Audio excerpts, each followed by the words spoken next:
Life support for Chicago radio. WLS. Speak for yourself. WLS Talk Radio 890 AM. 1034 WLS Talk Radio 890 AM. Jay Marvin, your attack dog of the left. And hey, join us Saturday, May 18th, 6 p.m. at Muggs Bunnies, located at 13401 Baltimore Avenue in Hegewisch. It's pizza night there, and it's our Next Nation of Marvin gathering, and we hope to see you out there. You buy yours, and we'll buy ours, and we'll get together, and we'll have a good time. Don't forget Don and Roman, the breakfast diner, tomorrow morning at 5 a.m. 591-8900, area code 312-708 and 847. And once again, get your copy of New City if you live in Chicago or the suburbs. Nice article about us. Pick it up, get it, and you can read it, and you can use it in your bird cage. The pictures? There's only one, and it's awful. No, it's not, because the woman who took it is a nice lady, so it's okay. It looks good. All right. If you go read textbooks, if you read books about suburban America,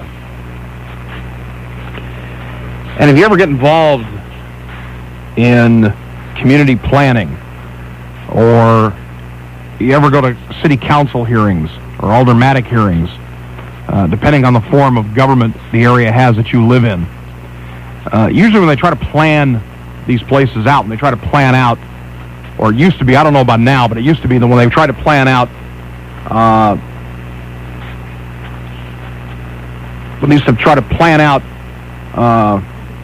suburban living, it was always considered to be a plus to have a church in the community. Usually the developer or the real estate agent or whoever it might be would sell you on the idea that where you were moving was close to school and close to church. And a church was kind of considered to be an anchor in the community. And that's why many times, as suburban communities began to develop, they would make land available for churches, and they would make the land available to them at a very, very reasonable, sometimes below market value price in order to lure them in, because if there was a church there, it was considered to be a sign of a stable community, and it was a sign of an acceptable community. And that's why today, when you drive around, you're out in Schaumburg, and I want to say Higgins Road, but I could be wrong about this. There's a couple of churches off there, and whatever community you're in, you see these churches. They're usually in a suburban setting, and that's considered to be a good thing. Well, hold that in a second. Keep that thought in your mind a second, and now consider this. How many discussions have we had on WLS about being different, about people being different, about the different cultures and the different societies and the different things, about people just being different, about people versus people, and what Arnaldo was saying, and why can't we sit down and negotiate as equals? And, maybe it's a little bit too much to expect the United States government to do that with a little tiny island of 11 million people, when we ourselves as human beings and as individuals can't get together and can't treat people who are different than ourselves as equals. And there is this constant, almost like taking humanity in this country and putting it inside a wine press or something, and to try to push everybody together. I saw this article in the Tribune. I don't know what's behind this, really. I can only guess, because this is a minority in this country that is not spoken well of.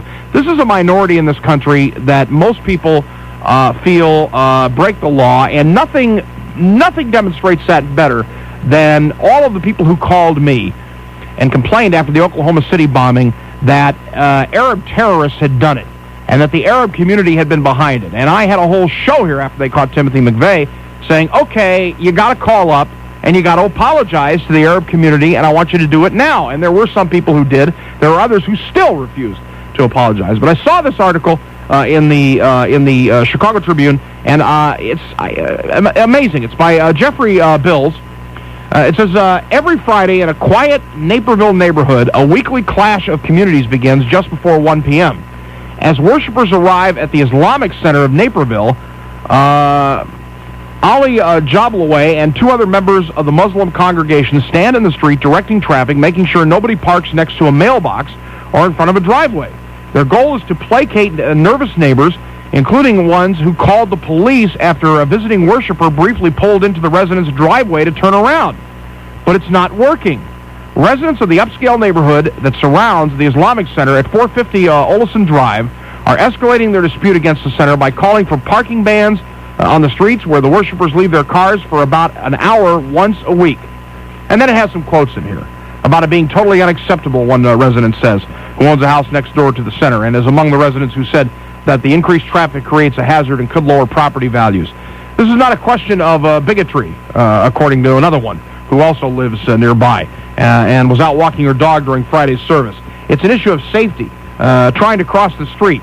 But the Islamic Center leaders are not so sure. They say the neighbors did not object to similar traffic conditions 4 years ago when the building was used by a Jehovah's Witness congregation. Somehow, some way, nobody complained. This is according to Fazl Hamundi of the Islamic Center. He's president of it. All of a sudden, everybody's life is threatened and nobody can get out of the driveway. I mean, just give me a break, man. It doesn't take a genius to figure out why they are against us. One lady said, why don't you go back where you came from? All right, what the hell is going on in Naperville? What's wrong with Naperville, and why can't this Islamic Center be there? And why is it that why is there such a hatred towards Arab Americans in this country? And people from Arab countries, period. You know, we can't figure out why they're so angry at us. But how come we don't sit down for 1 second and think about how we treat them? And when I say they're so angry at us, I'm talking about other Arab countries. And Arabs come here, and I mean, during the Gulf War, they literally had to hide. The residents contend that the traffic and parking congestion was not as bad when the Jehovah's Witnesses worshiped there. Besides directing traffic, other efforts have been made to make peace with residents, which have met with little success. This Hamunda said that he would like for neighbors and members of the congregation to sit down together and work things out amicably. We have invited everybody to an open house, and only 3 came, the mayor and 2 other guys. And, of course, this one neighbor's answer was there was a simple reason that she and virtually no other neighbors attended the open house. It was held on a Sunday, and many people were at church. I find that hard to believe. 1 o'clock in the afternoon, I find that very hard to believe. The dispute has spilled over into City Hall, where they're considering a ban on parking on some streets near the mosque between 10 in the morning and 4 in the afternoon every Friday. The Muslim Sabbath, that's discriminatory. That's crap. And on Tuesday, the City Council is expected to discuss a proposal that appears to have started the dispute, a renovation plan that neighbors insist will draw even more worshipers to their quiet streets, while the people, of course, at the Islamic Center say that what they're doing is they're just trying to make the place livable, and they're trying to make it so that there's sufficient space there, and that they're not that they're not. It's almost as if they're having to be apologetic. Now, I want to know what the hell is happening here. If you live in Naperville, I want to know. And you know what else I want to know? Why do we have such a terrible taste in our mouths towards Arab citizens who come to this country, who contribute to this country, both the amount of money that they make, the taxes they pay, and don't they have a right to worship? Don't they have a right to worship? And don't they have a right to their customs and their beliefs? Oh, no, we can't have that, right? And is Naperville that bigoted of a city? Is this really bigotry? If you live there, I mean, I'm giving you a chance to get on the phone here, and you can tell me whether you think it's bigotry or not. If you don't think it's bigotry, you call and tell me. Call up and tell me what the deal is. I'm willing to accept it. I've lived on streets that have had a lot of traffic before. I know what it is. It's a pain in the rear. But I have never in my life heard of people complaining being near a house of worship, be it a mosque or a synagogue or even a church. And there used to be a time in this country where you'd love to have a church near you. And I know I'm not going to score any brownie points by getting on here on WLS and by talking about Arab Americans. I know I'm not going to. Because I know that there's a universal hatred of Arab Americans in this country. Why do I know that? I hear people make jokes about them all the time. And you want to know something? I admit to it, I've done it occasionally.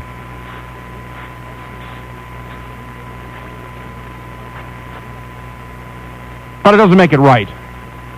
And the only reason I did it was this guy who happened to be Arabic. I mean, he was from the Middle East.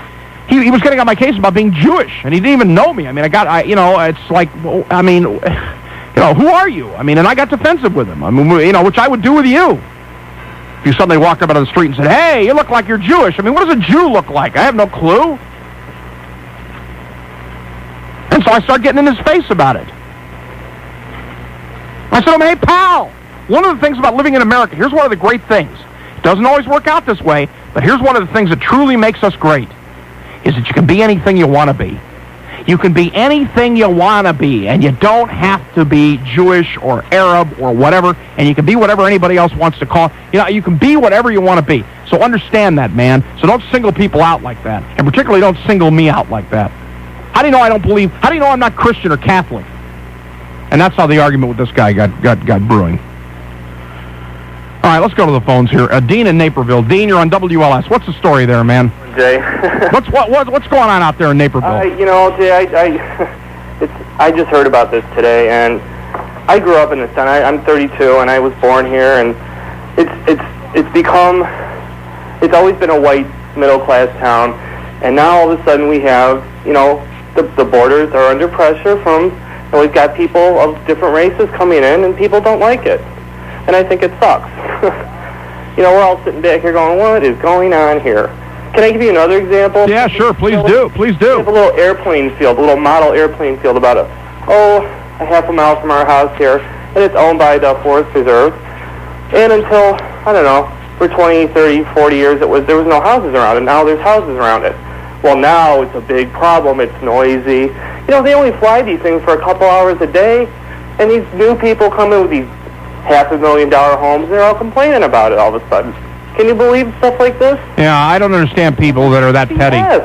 Yeah, I don't understand people that are that petty, man. I mean, can you imagine some guy, pulling up in your driveway and being so freaked out that you would, pick the phone up and you'd call the police? Let me tell you something about this town. I've heard a story. You can live, and a lot of people say, you can live in this town your whole life and not have to care or want to care about what goes on in the rest of the world. That's how bad it is here. Yeah, and I just thought about this too, and I got to correct myself because I made a terrible mistake. Not all Arabs, not all Muslims in this country are Arabic. And what is the deal? Why do we hate Islam so bad? I mean, what's the problem here? It's terrible. You stores house like, look at them, and it's terrible. Is Naperville? I've only been to Naperville one time. Is Naperville really that great of a place? No, it's you know what it is? It has good schools, and it's a good place to raise kids if you're white. But if you're a person of color or if you're Muslim. It's a bad place. There are a lot of colored families here, and so on and so forth, and all kinds of, and there's more and more, but they're the upper income type families, so they blend right in, But no Muslims allowed. Oh, no, of course not. All right, pal, thank you for the call. Here, Jay. All right. John and Joliet. John, you're on WLS. Hi, Jay. Hi. I'm from Joliet, and I remember when Naperville was a sleepy little town of maybe, 10,000, 15,000 people. And then all of a sudden, the strange people from the pod world came in and started to move into Naperville. And they changed it into something that Naperville wasn't. It's the same things happening in all these little towns around here, like Braidwood and Coal City. What are they so scared of? Well, you know what it is? I was driving through Naperville with a friend of mine. He's a banker, does a lot of loans and stuff. And I said, we were looking at how they live there. Like there's these townhouse upon townhouse upon townhouse, and floodplain built up on floodplain, built up on floodplain. Because I knew all the farms that were around there, right, when I was growing up. Sure. And I said, look at that. Look what people do because they're afraid of black people. And he looked at me, because he's given a lot of loans for these houses. And he said, that's it. That's exactly it. I said, isn't that stupid? And Muslims? Why are they scared of Muslims? Well, I think just because it's foreign. I don't know, Jay. I mean, it's like I'm Irish, and I'm proud because I look like I'm Irish. You know what I mean? Like you said, some guy came up to you. Oh, this guy comes up to me. This guy says to me, I lived in New York for years. And they're Jewish! What? And these guys used to be on the street, what were they, Jews for Jesus or something? Yeah. And they came up to one of my Greek friends all the time, said, you Jewish? You Jewish? He goes, no, I'm Greek. But he could have been Indian, he could have been Greek, he could have been whatever. I don't worry, to tell you the truth, I honestly don't worry about ethnic humor, because it comes from the history of vaudeville and everything else, and I just think people tell the jokes. I don't think they feel that way, And some people do, but I don't worry about it. I laugh hard at Hal Roach with the Irish jokes. I mean, I love them. I think you're right, but let me ask you before I go get some news here.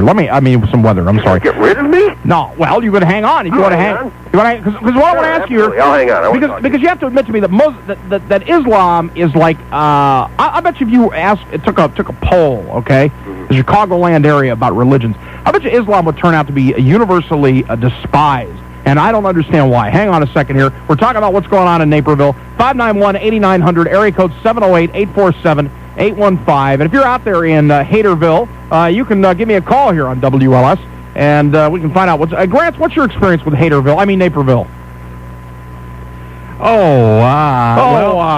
Thanks. Glad to know you're concentrating on the show. Okay? Forget it. Well, WLS, if you let me dependable weather. finish. No, forget it. I've had enough. WLS, dependable weather and traffic. Here's the non-alert Grant Park. Well, we'll see sunshine early tomorrow, then increasing clouds. Highs will be in the low to mid-60s, but cooler by the lake. And then for Thursday night, rain, likely possibly a thunderstorm, in the lows in the mid-40s. Hey, Grant? Yeah? Become part of the show, would you please? Thank you. Are you having a problem today? No, I'm not having a problem today. Is your wooden leg hurt? No. Are you drinking? No. Then what's the problem? You're on some kind of drugs. I tried to give you an answer. You wouldn't let me finish. And my answer would be, I don't know that much about Naperville. But you wouldn't let me finish. What? Way to cover it. You should have just let me go ahead. And I was trying to CYA. Nice move. I try mostly just to drive through Naperville. I think we should rename it to Haterville. Yeah, I'm not a big... yeah, me neither. All right, go ahead. That town. 46 at O'Hare, 46 Midway, 48 in DuPage. Lakefront temp 44, and the humidity is 65%. Well, the inbound Ryan is on the brakes from 83rd to 71st. Road work there set up in the right lane, and then 2 right lanes are blocked. That will happen at 11. And then 3 right lanes will be closed at midnight. Then full lane stops. This all takes place inbound Ryan at 71st. Already there's a delay, and just 1 lane is closed. Just wait until they start making the Ryan thinner. It's going to get worse. Inbound Calumet, 130th to just before 119th Street. That's slow, too, with an accident. More road work. You got it. Westbound 8094, I-65 to Broadway. That's where a right lane is shut down, and at midnight they'll block off 2 right lanes. Our next look at dependable traffic and weather after the top of the hour news. WLS Talk Radio, 890 AM. Hey, Gary. Hey, Ro. You know what we're doing Friday, May 3rd? No, I don't. We're going to be